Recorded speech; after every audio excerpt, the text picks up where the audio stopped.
जय हिंद दोस्तों। जैसा कि आपका एसएससी एचएसएल का एग्जाम 9 से 21 मार्च तक दोस्तों आपका होना है, तो दोस्तों उसी के लिए अभी तक के जितने भी आपके एसएससी के एग्जाम हुए टीसीएस के द्वारा पूछे गए प्रश्नों को आज इस वीडियो में हम लोग डिस्कस करने वाले हैं। तो चलिए वीडियो को शुरू करते हैं। इससे पहले चैनल पर नए हैं, चैनल को सब्सक्राइब कर लीजिएगा, क्योंकि इससे इस वीडियो से जो प्रश्न है आपको जरूर आपके एग्जाम में देखने को मिलेंगे। ठीक है, तो चलिए वीडियो को शुरू करते हैं। तो आज का जो हमारा पहला प्रश्न है वह है कि कावड़ी भारत के किस राज्य से जुड़ा एक लोक नृत्य है। ठीक है, तो दोस्तों बात हो रही है कावड़ी की, तो कावड़ी दोस्तों भारत के तमिलनाडु राज्य से जुड़ा एक लोक नृत्य है। ठीक है, तो इसका राइट आंसर दोस्तों आपका तमिलनाडु हो जाएगा। ठीक है, कावेरी आटम एक औपचारिक बलिदान है जो कि भक्तों के द्वारा युद्ध के हिंदू देवता भगवान मुरुगन की पूजा के दौरान अभ्यास किया जाता है। ठीक है, तो दोस्तों इससे जुड़े आपको भगवान का भी नाम याद रखना है। ठीक है, और दोस्तों यहाँ पर कुछ राज्यों के नाम है, जैसे कि गोवा में दोस्तों भारत के लोक नृत्य की बात करेंगे तो तरंगमेल, कोली, देखनी, फुगरी, सिगमो, घोड़े, मोदनी, समई नृत्य और जागर और रणमाले, ये सभी जो नृत्य दोस्तों आपके गोवा से संबंधित है। इसके अलावा जम्मू और कश्मीर की बात करेंगे तो राउफ हो जाएंगे, हिकत हो जाएगा, माड जंस हो जाएगा, कुद डांडो नाच दोस्तों आपके जम्मू कश्मीर के लोक नृत्य हो जाएंगे। इसके अलावा कर्नाटक की बात करेंगे दोस्तों तो यक्षगान, हुतरी, सुग्गी, कुनिथा, कारगा दोस्तों आपके कर्नाटक के भारत के लोक नृत्य हो जाएंगे। इसके अलावा दोस्तों केरल की बात करेंगे तो ओट्टम थुलाल, केको टुकली, और तमिलनाडु की बात करेंगे तो कुम्मी, कोल्टम और कावेरी, ये दोस्तों आपके तमिलनाडु के लोक नृत्य हो जाएगा। ठीक है, आगे में दोस्तों सबसे पहले आप लोग के भारी डिमांड पर बैक बाय पॉपुलर डिमांड, यानी कि आप लोग का बहुत भारी डिमांड था कि फिर से 18 मंथ का जो टेक्स्ट बुक पास था आपको 1 साल के पैसे में उपलब्ध कराया जाए। तो टेक्स्ट बुक के द्वारा दोस्तों ये उपलब्ध कराया गया, जो कि दोस्तों आपको 18 से 20 फरवरी तक आपका एक्टिव रहेगा ये ऑफर।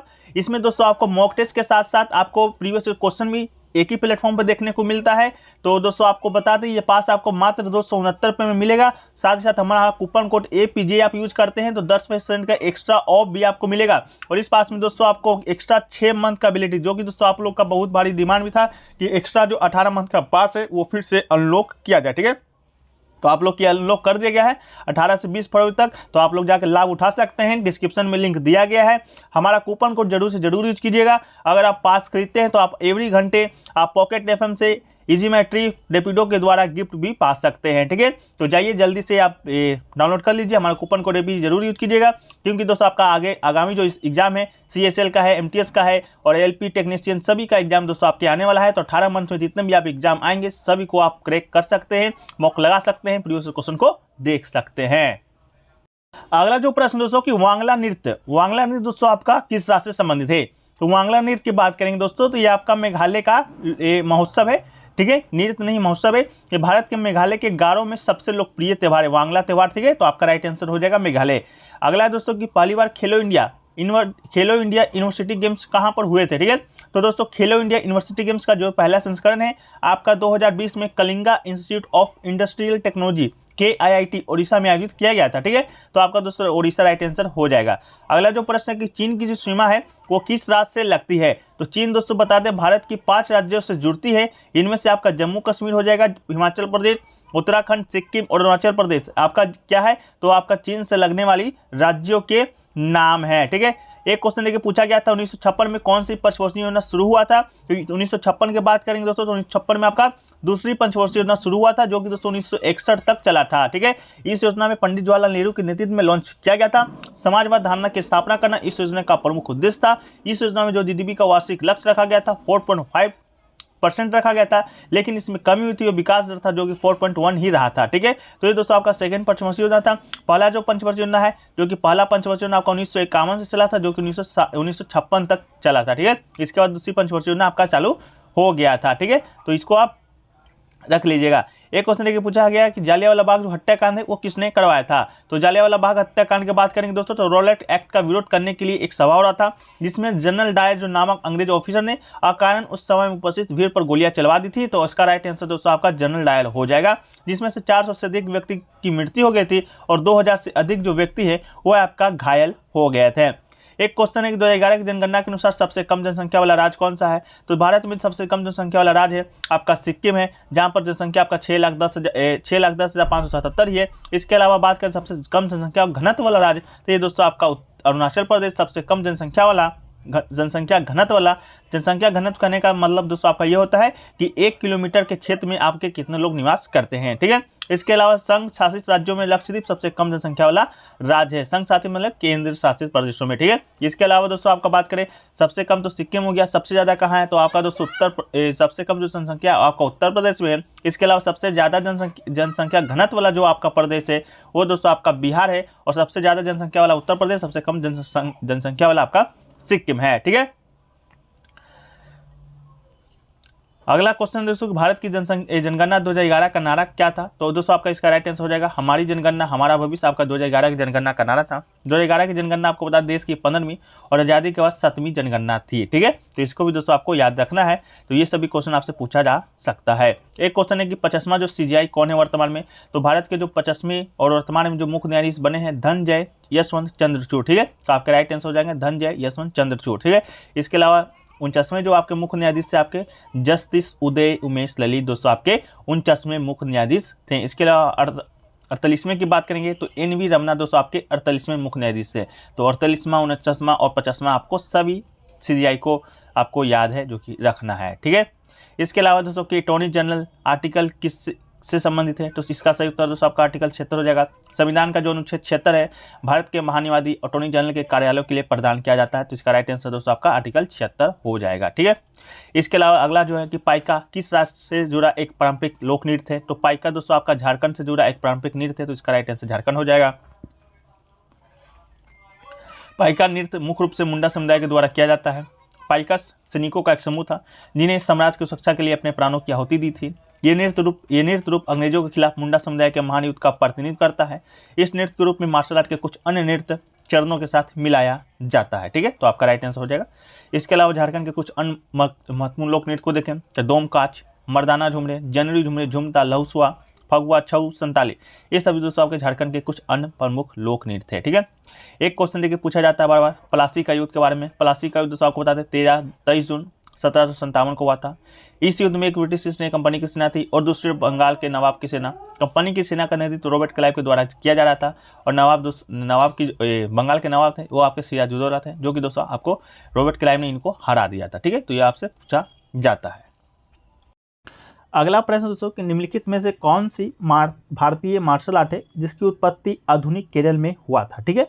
तो ऑप्शन गटका, कराते, कलारीपट्टू या मई थाई, ठीक है। तो इसका राइट आंसर दोस्तों आपका हो जाएगा कलारीपट्टू, इस राइट आंसर, ठीक है। चलिए वीडियो में आगे बढ़ते हैं। तो दोस्तों इसकी व्याख्या देख लेते हैं। इसकी व्याख्या है कि कलारीपट्टू भारत की सबसे पुरानी मार्शल आर्ट है, ठीक है। तो इसके सबसे पुरानी मार्शल आर्ट कौन से? कलारीपट्टू है, जिसकी उत्पत्ति भारत के दक्षिणी पश्चिम तट पर स्थित आधुनिक केरल से हुआ था, ठीक है। तो कलारीपट्टू को केरल से आपको रिलेट करके याद रखना है। चलिए अगला प्रश्न क्यों बढ़ते हैं। अगला जो प्रश्न है कि पूर्वी रेलवे जोन का जो मुख्यालय है डैश में स्थित है, ठीक है।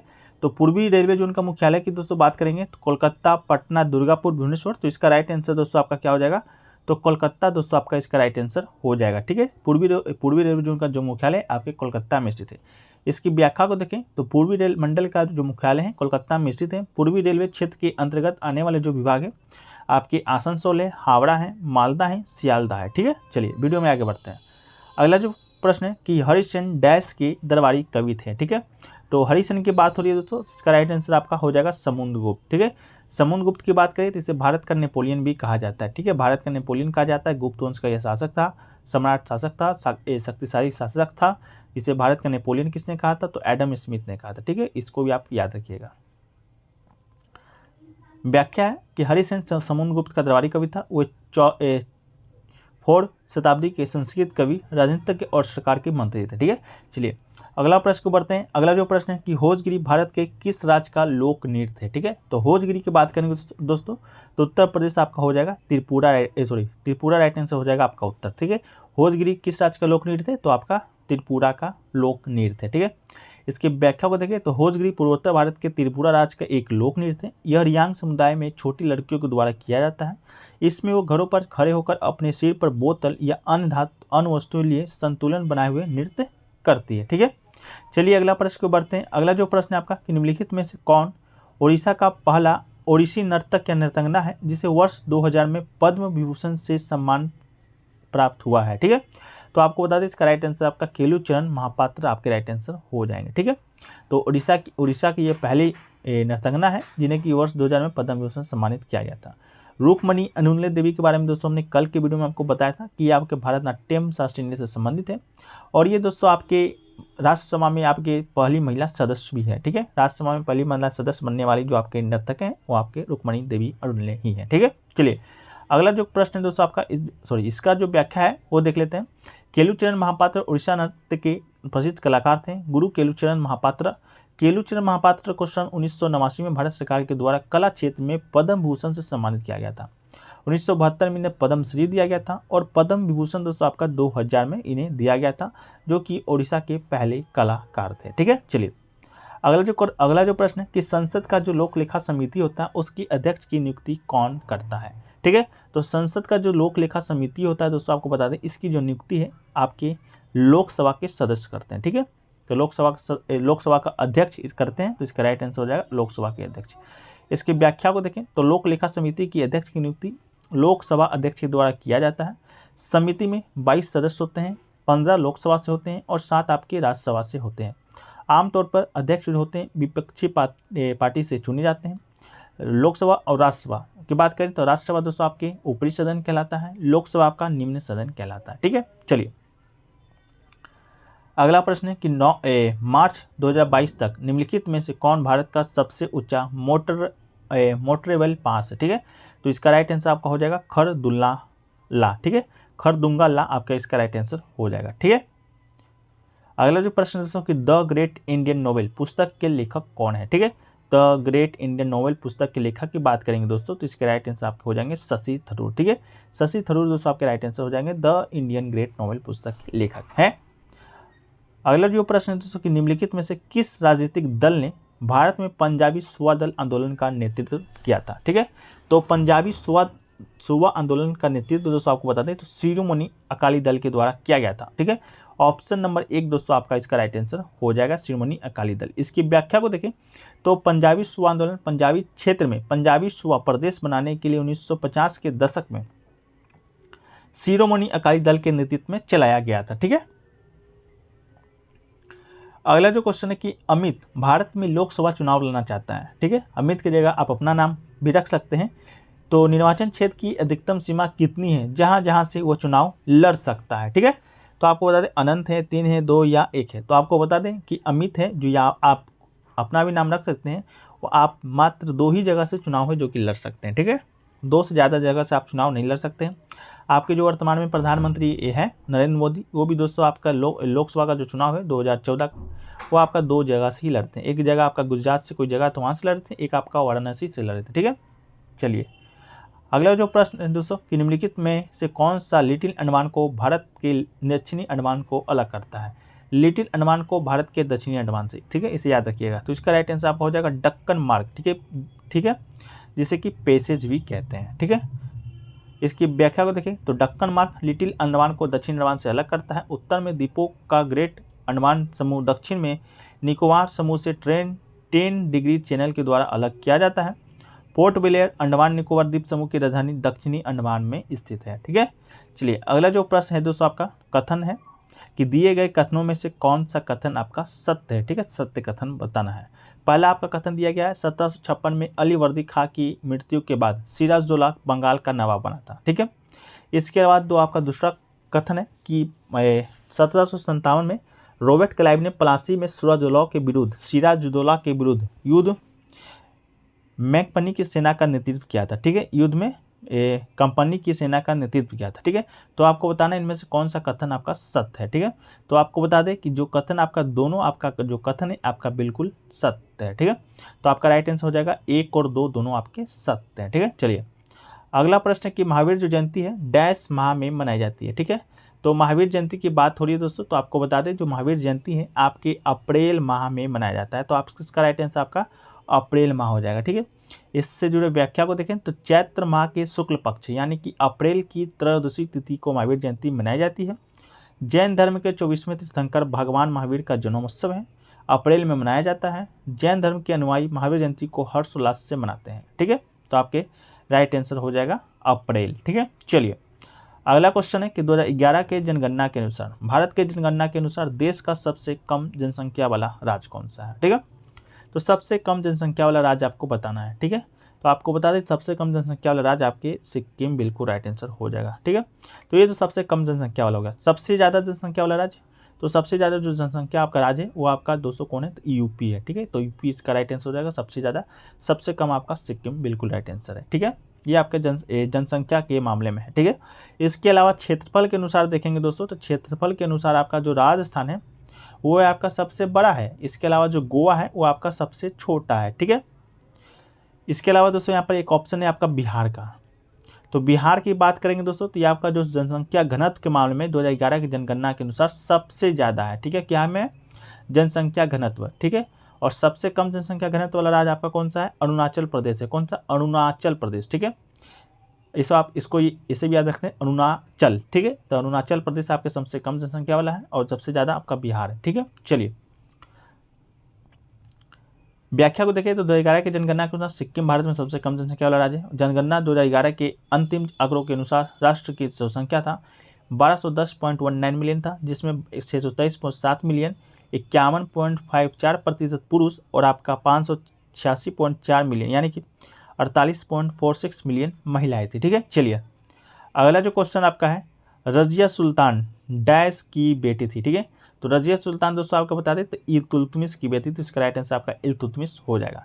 इससे जुड़े आपकी व्याख्या को देखें तो ये इल्तुतमिश की पुत्री थी। तुर्की मूल की रजिया को अन्य मुसलमान राजकुमारियों की तरह सेना का नेतृत्व तथा प्रशासन के कार्यों में अभ्यास कराया गया था ताकि जरूरत पड़ने पर इस्तेमाल किया जा सके। ठीक है, चलिए अगला जो प्रश्न है कि नीति आयोग के द्वारा प्रतिस्थापित किए जाने से पूर्व इनमें से किस संगठन के द्वारा लकड़ावाला सूत्र का प्रयोग करके बेरोजगारी से संबंधित आंकड़ों को संकलित किया जाता था।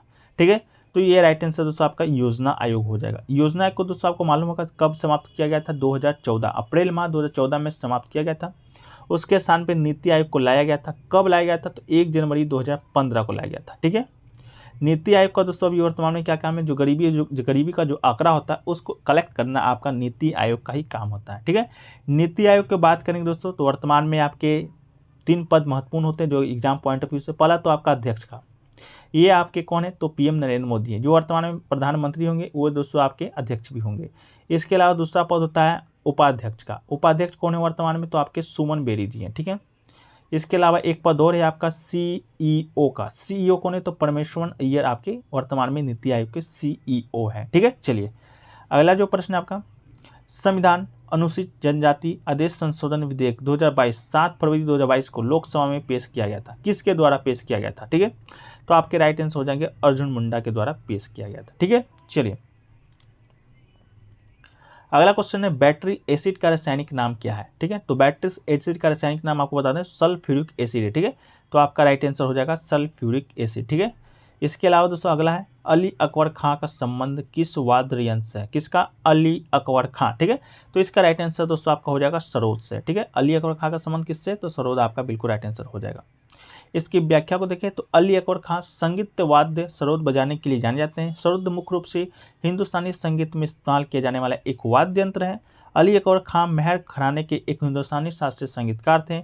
उन्होंने 1956 में कलकत्ता में संगीत विद्यालय, 1967 में आपके अली अकबर संगीत विद्यालय की स्थापना किया था। ठीक है, चलिए अगला जो प्रश्न है कि निम्नलिखित में से कौन भारत का सबसे बड़ा स्तूप है। ठीक है, तो भारत का सबसे बड़ा स्तूप बताना है दोस्तों, तो आपको बता दें भारत का जो सबसे बड़ा स्तूप है आपका ऑप्शन नंबर सी केसरिया स्तूप बिल्कुल आपका राइट आंसर हो जाएगा। ठीक है, चलिए इसकी व्याख्या को देखें तो भगवान बुद्ध जब महापरिनिर्वाण ग्रहण करने के लिए कुशीनगर जा रहे थे तो एक दिन के लिए केसरिया में ठहरे थे। जिस स्थान पर वो ठहरे थे उस जगह पर कुछ समय के बाद सम्राट अशोक ने स्मरण के रूप में स्तूप का निर्माण कराया था। इसे विश्व का सबसे बड़ा स्तूप माना जाता है। ठीक है, चलिए अगला जो प्रश्न है कि मार्च 2022 में लगातार दूसरी बार उत्तर प्रदेश के मुख्यमंत्री के रूप में किसे नियुक्त किया गया या किसे शपथ लिया है। ठीक है, तो उत्तर प्रदेश के जो मुख्यमंत्री लगातार 2 बार बने हैं आपके योगी आदित्यनाथ बने, तो इसके राइट आंसर आपके हो जाएंगे योगी आदित्यनाथ। ठीक है, अगला है कि पालक में निम्न में से कौन सा अम्ल पाया जाता है। तो पालक की बात करेंगे दोस्तों, तो पालक में आपका ऑक्जेलिक अम्ल पाया जाता है। ठीक है, तो ऑक्जेलिक अम्ल आपका इसका बिल्कुल राइट आंसर हो जाएगा। इसकी व्याख्या को देखें तो ऑक्जेलिक अम्ल एक क्रिस्टलीय पदार्थ है जो कि रंगहीन घोल बनाने के लिए पानी में घुल जाता है। पालक और गोभी, ब्रोकोली, अजमोद और टमाटर जैसे खाद्य पदार्थों में ये होता है। कौन सा अम्ल, ऑक्जेलिक अम्ल। ठीक है, तो ये दोस्तों आपके कुछ प्रश्न हैं जो कि हमने आपको बताने का प्रयास किया, जो कि आपके एग्जाम में बिल्कुल देखने को मिलेंगे। ठीक है, तो जिन लोगों ने वीडियो को अभी तक देखा है, आप लोग से निवेदन है वीडियो को लाइक कर दीजिएगा और चैनल पर नए हो चैनल को सब्सक्राइब जरूर कर दीजिएगा। ठीक है, चलिए मिलते हैं इस प्रकार के नए सेशन में, जब तक के लिए जय हिंद, जय भारत।